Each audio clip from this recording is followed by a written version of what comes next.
எள்ளு பொடி ஒரு சின்ன ஸ்பூன் அளவுக்கு எள்ளு பொடி சேர்க்குறேன். கொஞ்சம் வதக்கி விட்டுடலாம். பாருங்கள் ஃப்ரெண்ட்ஸ், நான் இட்லி பொடி சேர்த்துறேன். இட்லி எள்ளு பொடி சேர்த்தேன். இப்போது இட்லி பருப்பு பொடி சேர்க்குறேன்.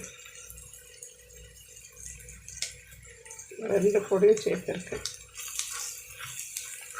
கொஞ்சம் நல்லா இதெல்லாம் இந்த எண்ணெயிலேயே வதங்கட்டும்.